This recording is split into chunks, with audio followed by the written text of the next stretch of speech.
Hello students, welcome to EPG Pathshala. So today I will discuss on the chapter 13 under the EPG Pathshala module name information retrieval. So my name is Anindo Basu and I work as a librarian in Maharani Kasheshwari College, Shambazar, Kolkata. So this chapter is about the statistical methods in information retrieval system. So from the previous chapter's knowledge, you can now understand that why information retrieval we need, what are the objectives of information retrieval, and different methods you have already known from the previous chapters. So now I will basically discuss about the statistical methods which are required for any information retrieval system. So information retrieval system is basically a three-step process. First one is the document indexing and storage, second the query formulation, and third one is mapping the query with the documents which are relevant and present to the user. So every information retrieval system involves these three steps. Whatever maybe the search engine or searching facilities are there within a web or within a website, whatever, all this follows a basic steps, that is different methods of retrieval of the documents and give it to the user. So previously the librarians first understood the need of systematic storage of documents, represent them with some scheme so that retrieval of the document is very easy. So that's why different cataloging rules, classification schemes, those came up and later implemented within library or public library or very specific or technical library, whatever. Now the searching is, we must say that searching is an art. So the searching involves a systematic process. The librarians first realized the necessity of searching in a systematic manner. But the approach of searching are different. So that's why post-coordinate indexing system and pre-coordinate indexing system that came into being.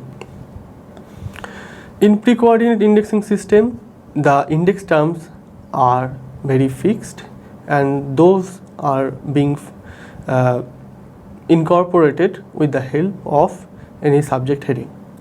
But the necessity of searching of the index terms on the fly became necessary in the future. That's why post-coordinate indexing system came into picture, and that basically gave the modern approach of information retrieval. Okay, so until 1990s, information retrieval was the subject for the librarians and the information experts only.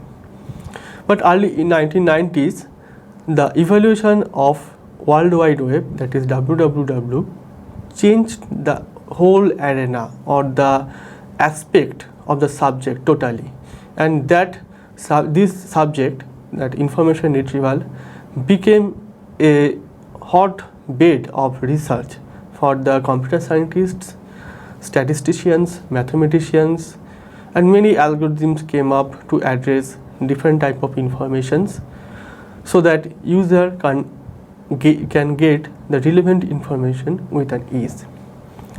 So every search engine has some pre-processing steps for the retrieval of information. So first step is the collection of documents. The documents may be of different type, it may be structured, it may be unstructured, and different file formats are there to contain the information. And now the heterogeneity of information is tremendous, and different file formats are coming, suppose for graphics.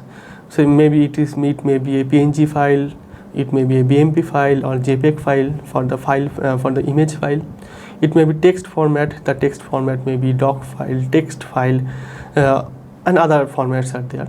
So maybe the photograph also, online portals are there which actually store different type of video as well as audio files. So the information retrieval system should index those files, store them, and retrieve whenever the user is giving the query, and that query should be matched along with the documents index, and that should be represented to the user. So that is the background of any search engine. So just I will tell about some pre-processing steps. First one is the choice of index terms. So I should explain this in this way, like suppose a sentence is there. Suppose I am going to Hyderabad for a video shooting. Now if you can understand the expression of meaning from the sentence, you can also understand that few words are there which are actually semantically rich, and few words are there which are in syntactic type.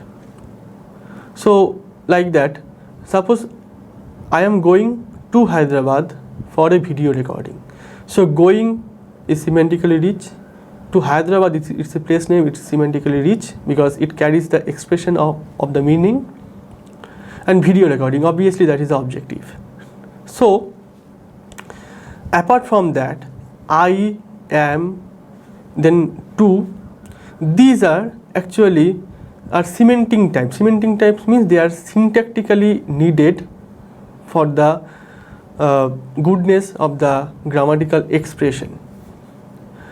So that's why only those words are coined which are semantically rich, which actually carries the expression of the meaning that is intended, and other words are actually being removed from the documents. These words are basically stop words. Stop words are like those are mainly articles, preposition, conjunctions, because they are actually needed for syntactic analysis.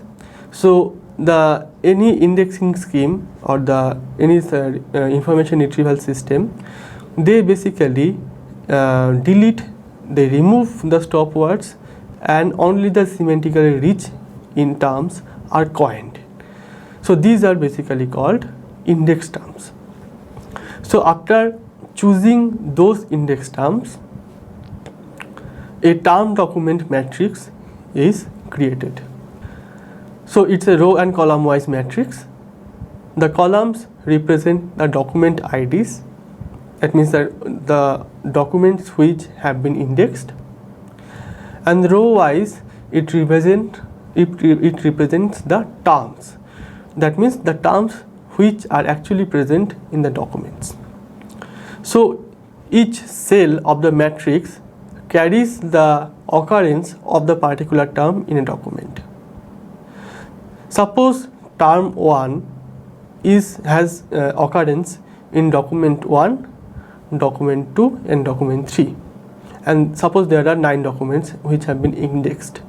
So the corresponding cell value for the term T1 along with the document 1, document 2, document 3 will be 1, and rest for the documents the occurrence is 0, so that is represented at 0, and the documents which carries that particular index term, suppose for T1, those have occurrence of 1.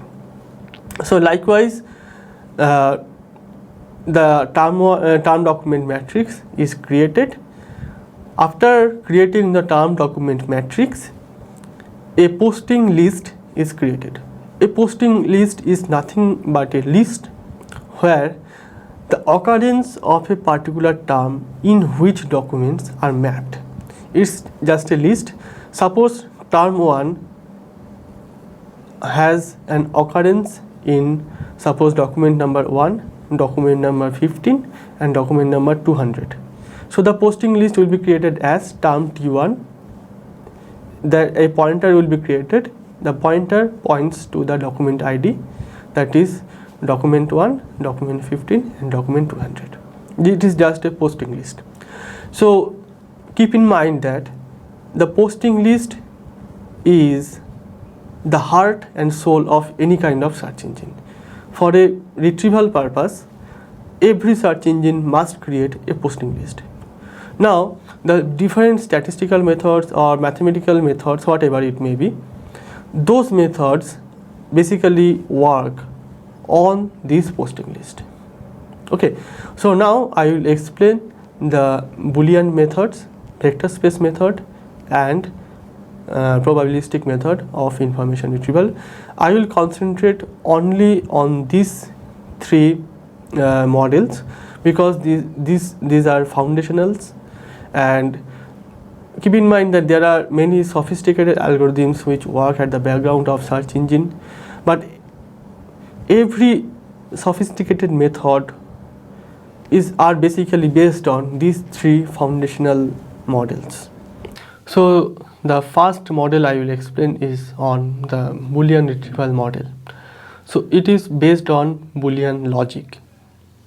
So Boolean logic was discovered by George Boole, and the Boolean mathematics or Boolean logic is the heart of any computer system for the encoding of characters or special characters or whatever. The same logic is represented for the retrieval purpose. The Boolean logic are based on only two terms or the two way of representation, that is 0 and 1. 0 means the lower value, 1 means the upper value.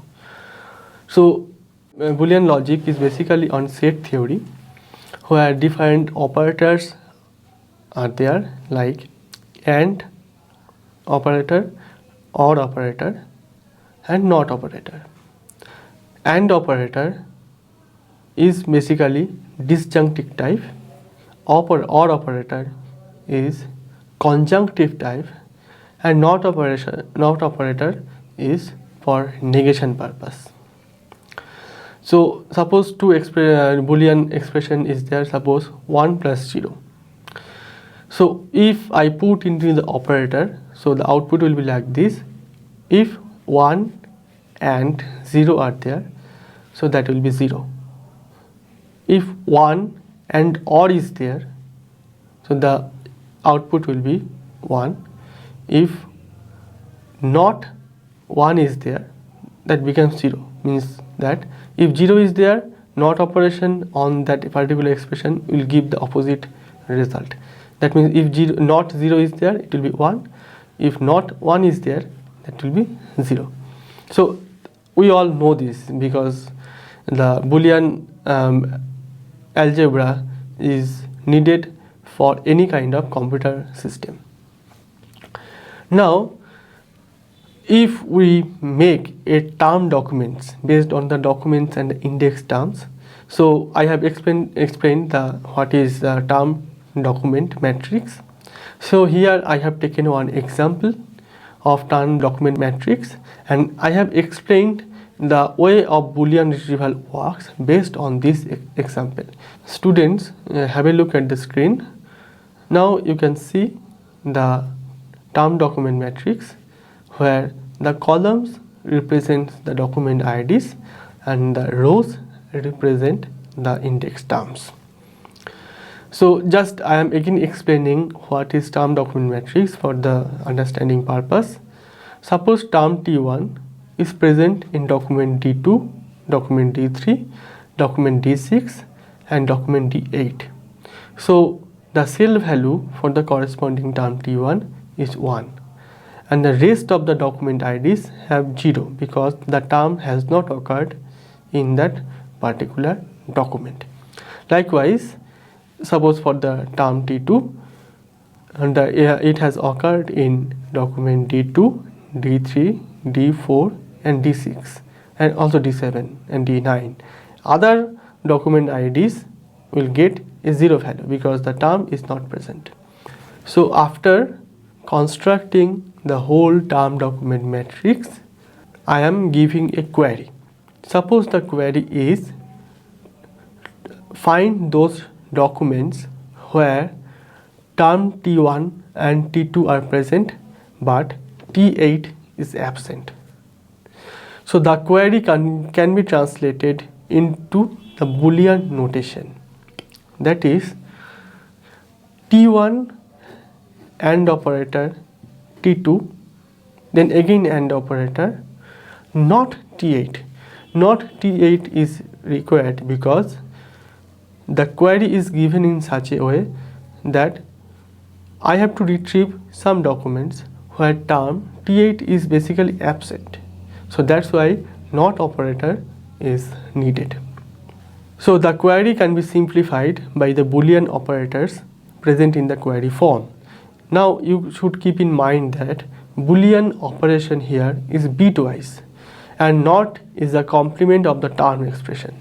Now you can see the particular Boolean expression of the term T1 and the term T2, also the term T8. So the Boolean expression for the term T1 is 0 1 1 0 0 1 0 1 0.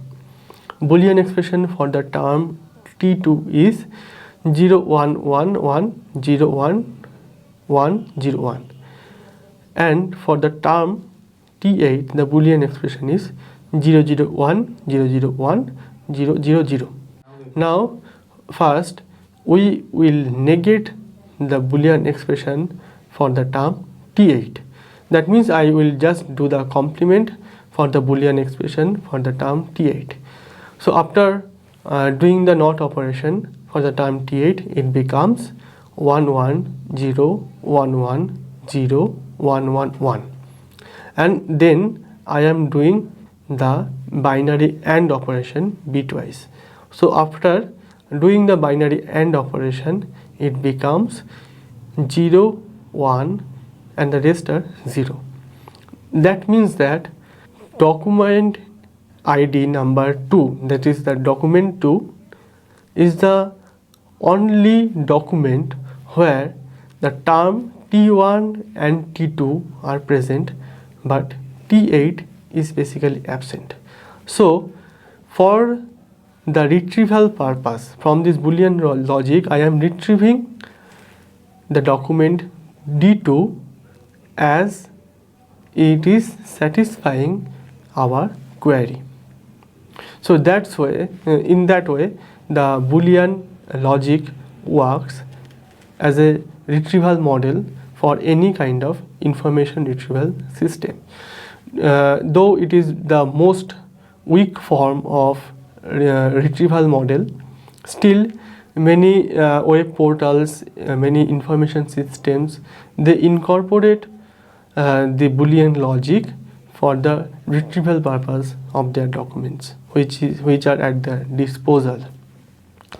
So now that's the end of the Boolean model for the information retrieval. So I will just explain what are the advantages and disadvantages for the Boolean model. First one, the advantage is it is very easy to codify, and the AND operations are the Boolean operations are very easy to implement. But the disadvantages are a Boolean search criteria is based on the binary decision criteria executed with bitwise binary operation, which eradicates the possibility of including relevance factor. It also cannot segregate the searched result with its degree of relevance. Second disadvantage is, although Boolean model has precise pragmatic formalism and formulation, but it cannot understand the natural semantics present among the terms. So the finding related concepts or resources from such space is out of the scope. Natural language based query from the user sometimes are very difficult to transform into Boolean type structured query. So these two are the main disadvantages of Boolean based information retrieval model. Okay, and that was the end of the Boolean model of the information retrieval system. So it is the logic and the operation behind the first model is very straightforward, and one can easily understand if one can refer to the example and the operation, so they can easily understand. So I'll come to the next part of the chapter, that is the vector space model. So vector space model is a little bit advanced from the previous one because the Boolean weights are very limiting and very much straightforward. Here the documents in vector space model was first devised by Salton. So he gave the scheme based on the vector algebra, where each term in a document or a query is represented as a vector or a t-dimensional vector. That means that each word in a document are basically represented as a vector, and that is also applicable for the query. If you look at the slide, you can get a glance of the expression, vector expression for the document that is represented as dj, where suppose the t number of words are there in that particular document, and those are represented as t-dimensional vector. Suppose for a query there are n number of words in that particular query, so the query is represented as n-dimensional vector that are basically all the words present in the query. Each expression for dimension here indicates to a separate term. If a term occurs in the document, its value in the vector is non-zero. The definition of term depends on the application. The query terms may be single words, keywords, or a string of words, that is also known as phrase. The dimensionality of the vector is the number of words in the vocabulary, that is the distinct words in the corpus, and it is dependent on the term chosen by the query. Several vector operations can be used to evaluate the relevance of the documents along with the queries. So to understand the vector space model, we have some prerequisite knowledge of vector algebra. So any vector expression, whenever that comes to a coordinate system, we basically represent the vector with its mod value and the angle that is incident on either on x-axis or y-axis. So each query and document are put into the coordinate system, and then we measure the angle that is present between the document vector and the query vector. So relevance rankings of documents in a keyword search can be calculated using the assumption of document similarities theory by comparing the deviation of angles between each document vector and the original query vector, where the query is represented as the same kind of vector as the documents. Vector space model proposes to evaluate the degree of similarity of the document dj with respect to the query q as a correlation between the vector dj and query q. The correlation can be quantified by the cosine angle between the two vectors. The similarity function can be represented as similarity between dj and q. So at the numerator part, it is the dot product of the vector dj and q. At the numerator part, it is the cross product between the mod value of the vector dj and the vector q. In practice, cosine of the angle between the vector is calculated with the following equation, that is cos theta is equal to the dot product of the document vector dj and the query vector q upon the mod value of the vector dj multiplied by the mod value of the vector q. Now the mod value of dj is that is also called the norm value of the vector dj, and the norm vector of the norm of the vector q can be calculated as q is equal to root over of q square summation of I to n, and after doing the summation we do the square root of it. As all the vectors under consideration by this model are element wise non-negative, the cosine value, so the range of cosine value may be from 0 to 1. If the cosine value is 0, that means that query vector and the document vector are orthogonal to each other and no match is found. If the cos theta value, as the cos theta value is ranging from 0 to 1, so for every set of query vector and document vector we can get a ranked value of the queries, and depending on the rank we can give the required documents to correspond to the query.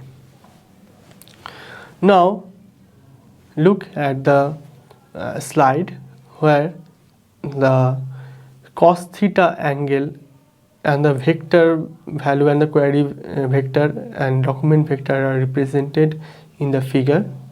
There are two document vectors, that is d1 and d2, and a query vector is there in between the document vector d1 and d2. So the angle between document vector d2 and query vector q, the angle between them is theta. We actually calculate the cos theta value from here. If suppose the query is same, another document vector is there, that is d1, and the angle between document vector d1 and q is suppose alpha, we can calculate the cos alpha value. So now please understand that we may have single query, but to correspond to the query I am mapping the query with several documents, maybe d1, d2 and maybe more. So for a single query we can grade from the cosine value of the document vectors and grade them according to the relevance factor. So the deterministic factor of this scheme is the cosine value.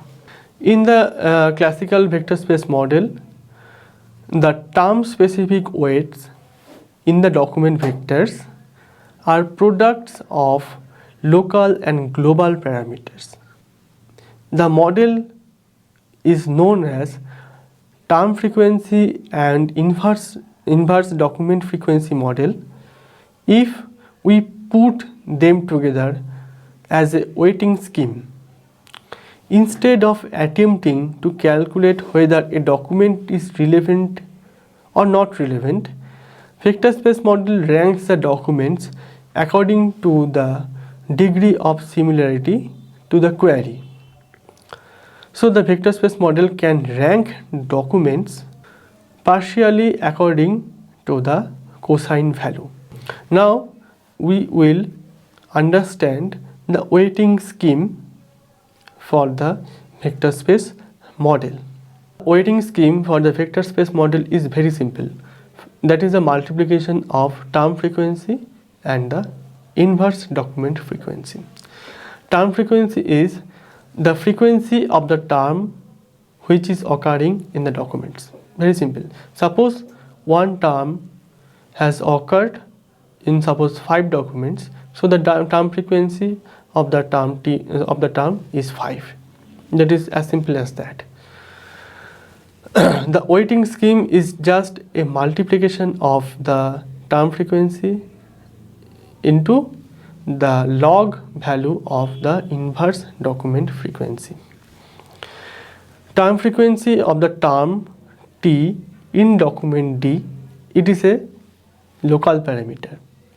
Term frequency gives an idea how well the term describes the document or a set of documents.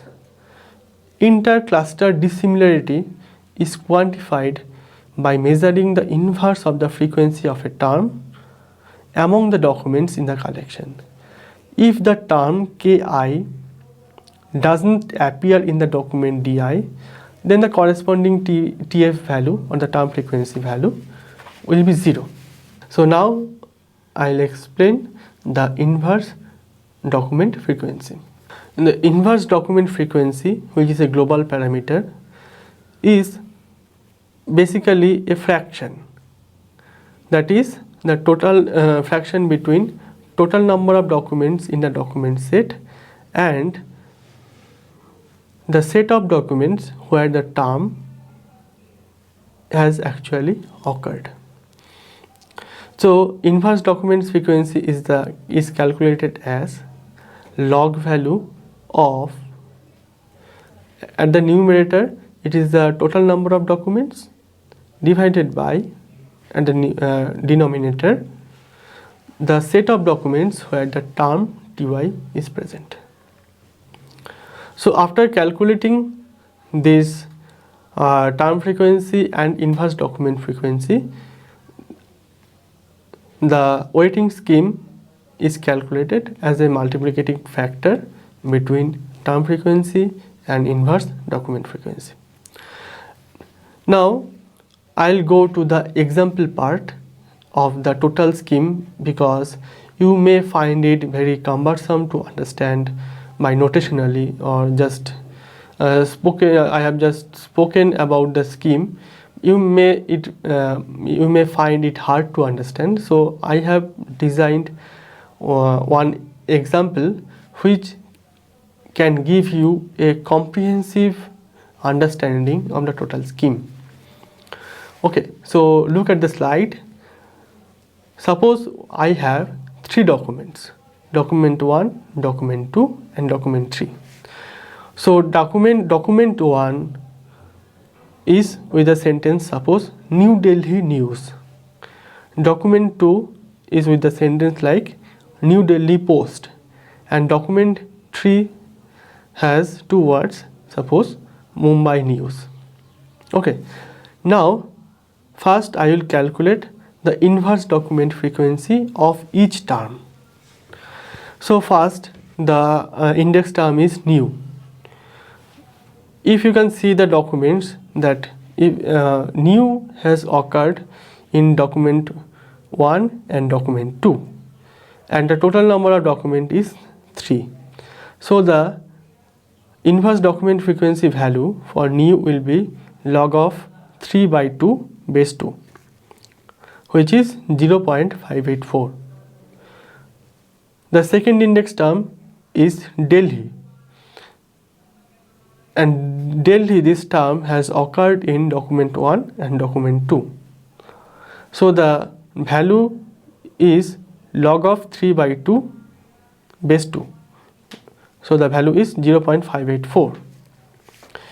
The same is also with the news, because it has occurred twice. So the value of news is 0.584.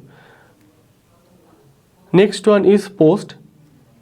Post has occurred only in document 2. So then at the denominator part of the function, it will be 1. So the corresponding value will be 1.584. Then same is with Mumbai. Now, after doing this calculation, I am creating the term document matrix. So the term document matrix you all know. For your understanding purpose, for this set of document, I have created a term document matrix. So row wise it is the document ID, and column wise it is the index terms. So you can also do is like that. Suppose the terms may be along with the row, and the document IDs may be along the columns. So both will do. So the document, for the document 1, new, Delhi, news, these 3 terms occurred. So for the corresponding cell value, it will be 1 and the rest will be 0. So likewise I am doing for the 3 documents. So now after creating the document, I am multiplying each cell value with the inverse document frequency value. So after multiplying these two, it becomes like this. That is, document 1 for the term new, it is 0.584. Document 2 for the term new, it is 0.584, and likewise. Now I am calculating the query value. Suppose my query is new news. Okay, so now I am calculating the TF-IDF value for the query. Now if I see the matrix that new this term has occurred twice in document 1 and document 2. So the corresponding value of new for the query will be 0.084. But for the news, this term has occurred once in the query. But in the original term document matrix, news has occurred twice. So I am taking the half of it. Okay, so the query TF-IDF calculation for the query is like this. Now I will calculate the length of each document. Now keep in mind that this length or the distance factor is only Euclidean distance. So the length of the document D1 on the document 1 is the square root of the each cell value, that is 0.584 to the power 2, 0.584 to the power 2, and 0.584 to the power 2. After summing these terms, I am doing the square root of it. So it becomes 1.0115. For the document D2, it is the same, 0.584 square plus 0.584 square and 1.584 square. So after doing the square root of it, it becomes 1.78638. So likewise I am doing for the document D3 and the query. Now we will calculate the similarity value for the query as well as for the document D1, D2 and D3. So for the calculation part of the similarity values, I just put the TF-IDF value for the query and as well as the document D1. I have put them parallelly so that you can understand where is the match between the values. Now if you just refer to the slide, you can see that for the first value of document 1, TF-IDF value of document 1, that is 0.84, is matched with the query 584. The second match is not there because the 0 value is there for the query. Again, for the third value is matched, that is with 5.584 and 0.292. So the cosine similarity value is just we just multiply them, that is 0.584 into 0.584 plus 0 plus 0.584 into 0.292 divided by the length of document D1 and the query, and it gives the result as 0.7746. It is the cosine similarity value or the cos theta value. Same I am doing it for document D2 and document D3. You just refer to the slide. You can see that the TF-IDF values for the document D2 and the query they are put parallelly. You just match the values upside down. Okay, if you just see the slide, then you can understand that first value of document D2, that is 584, is matched with the query value, that is 0.584. Second value is not matched because 0 is there for the query. For the third term also there is no match, and the rest there is no match. So the cosine similarity value is the multiplication between the first two terms of document D2 and query, that is 0.584 into 0.584 divided by length of document D2 and the query, that is 1.78638 into 0.6529, and it gives a cosine similarity value as 0.2924. Same is applicable for the document D3. So after getting the cosine similarity value, we can grade them according to the value of cos theta or the cosine value. So the cosine value is the highest for the document D1, next is document D2, and next is document D3. So we can understand that from this scheme we can partially match or partial ranking system to the documents in accordance with the relevance to the query. So that is the greatest advantage of vector space model, and this particular gradation factor was not present in Boolean retrieval form. Okay, so I think that you have understood this particular method with the example. Now I will just explain what are the advantages and disadvantages of vector space model. The advantage of vector space model is that it is very simple, based on linear algebra. Term weights are not binary. It allows computing a continuous degree of similarity between queries and documents.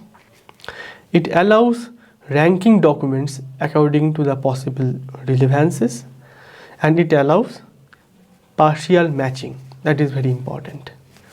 The major disadvantage of vector space model are long documents are poorly represented because they have poor similarity values. That means that a small scalar product and a large dimensionality, that creates a great problem. Such keyword must precisely match document terms.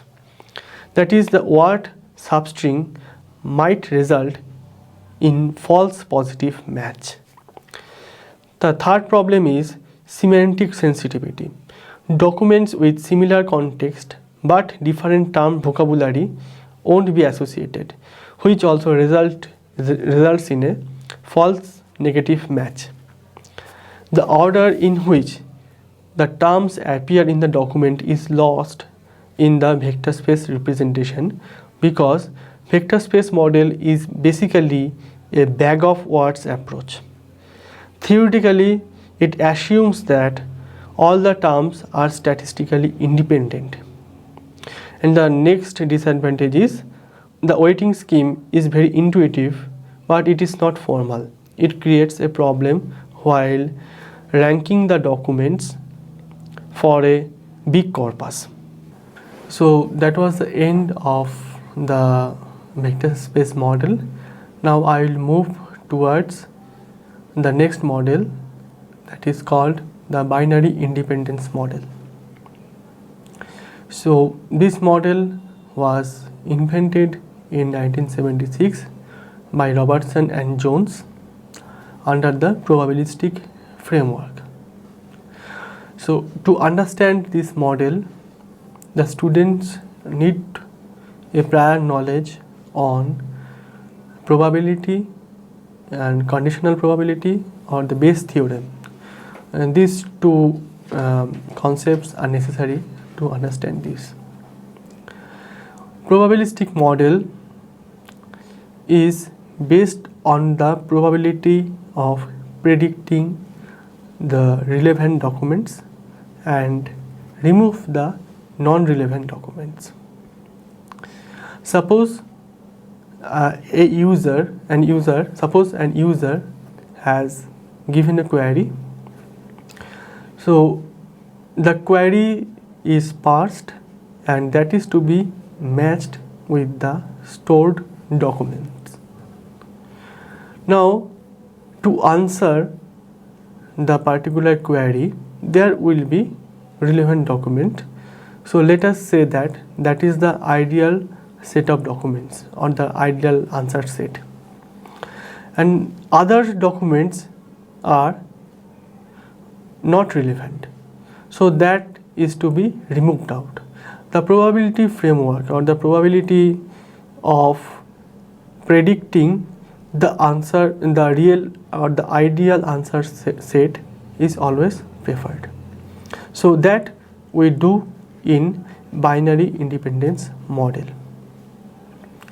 So the assumption is very clear, that is, we assume that corresponding to a query, some set of documents will be there which are relevant and some documents will not be there, that is non-relevant.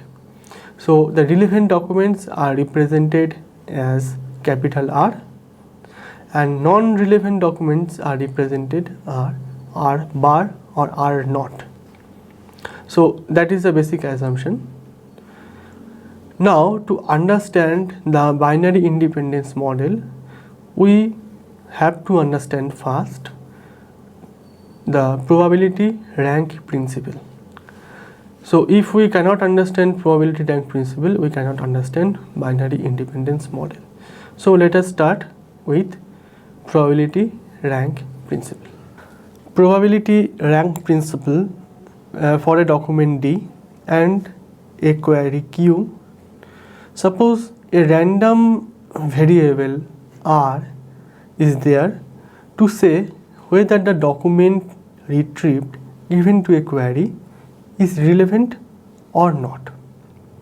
It can be defined as probability of R is equal to 1 given to document D and query Q, which is actually the basis of PRP.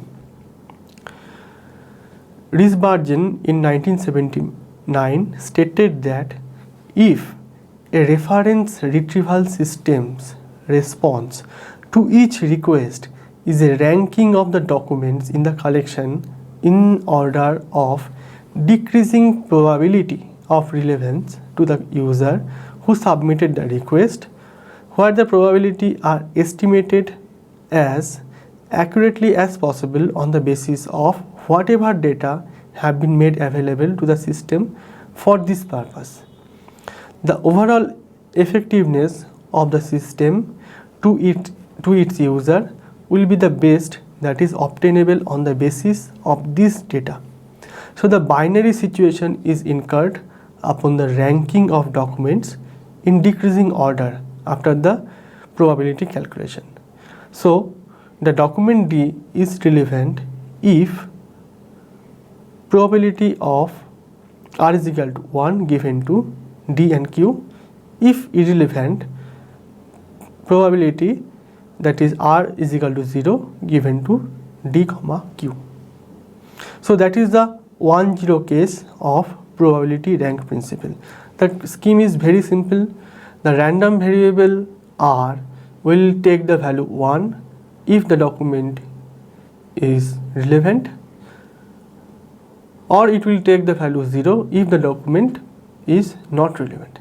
That is the 1 or 0 case of PRP. That is just only hit or miss type. Here the cost is just binary type because the value is only 1 or 0. The second case of probability rank principle is incurring the cost to the level of relevancy. So that is the second case. It is assumed that to incur cost upon the judgment of relevancy of the retrieved document. Let us assume that the cost C1 is to be given for not retrieving a document upon a query queue, and cost C0 is given to retrieval of non-relevant document. So according to the PRP, for a specified document D and for all not retrieved document D dash that is not yet retrieved is such as C0 into P probability R is equal to 0 given D minus C1 for probability R is equal to 1 given D, which is less than C0 into probability R is equal to 0 given D dash minus C1 into probability R is equal to 1 given D dash. So you should not intermix D and D dash. D is the set of relevant document and D dash is the set of non-relevant documents. So basically D is the next document to be retrieved. The main advantage of this method is that it can model differential costs of false positive and false negative and related system performance issues along with the validation of fault tolerance level at the modeling stage itself. That is the main advantage of probability rank principle. That's why binary independence model is based on probability rank principle. Here binary means it has the same meaning with the Boolean expression, that is 1 and 0. Documents and queries are represented as binary term incidence vector. A document D is presented as a vector form, that is X vector, which is consisted of x1, x2, x3, x4 up to xt. Suppose t number of terms are there. So x t is equal to 1 if the term t is present in the document, xt is equal to 0 if the term is not present in the document. So the model name is binary independence model. Independence means the term labeled here is occurring independently within the whole documents. So with this notation, many documents might have the same vector value representation.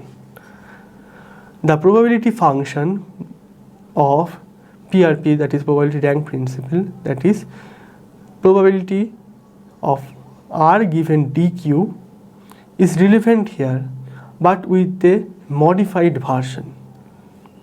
In binary independence model, Q is represented as incidence vector.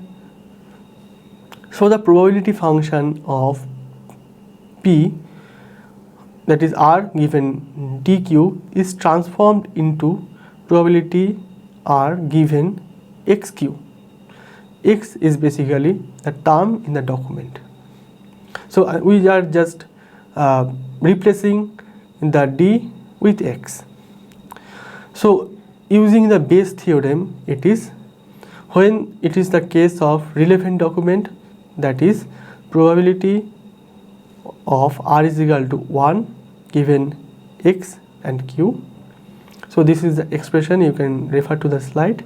And for the non-relevant case, P probability, that is R is equal to 0 given XQ, that is the form. Now here probability R is equal to 1 given XQ and probability R is equal to 0 XQ are the probability of relevant and non-relevant documents respectively. So we must remember that if we just sum these previous terms, that will result to 1 only. So that is obvious and implied. From the probability theory, that is there. So the main advantage of this scheme is calculation is very simple and binary decision is easy to understand. Second advantage is inclusion of probability refines decision and increases the chance to retrieve true positive documents. The disadvantages of this scheme is the probability of relevancy and non-relevancy for the documents is not known beforehand. So the calculation of this probability are basically an estimation process, because it is under the assumption that it cannot explicitly compute the probabilities of relevance at the starting point of the scheme. It is assumed that after giving multiple queries, the whole system will try to stabilize, to understand or to indicate the ideal answer set only. So at the first hand, it is basically a estimation process. Second disadvantage is, as a vector representation of many documents are same, it also increases the chance of retrieving false negative documents as well as near duplicated documents also. So now I'll summarize the idea being represented in this chapter. Boolean logic or the Boolean expression for the information retrieval is based on the set theory. Vector space model is completely an algebraic model, and binary independence model is based on the framework of probability. So considering the intention and objective, I have concentrated only the foundational concept of these models, because unless we can't understand these three models, we cannot understand the advanced retrieval methods. All those methods are based on these three foundational concepts.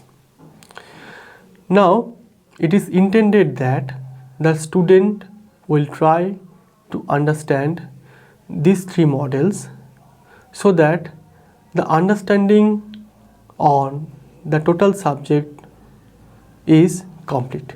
So at the conclusion part, I'll say that modern day search engines are incorporating very complex and sophisticated searching mechanisms, ranking functions, so that they can facilitate a good information service in a very packaged form to the user, so that it will be understandable, more palatable for the users.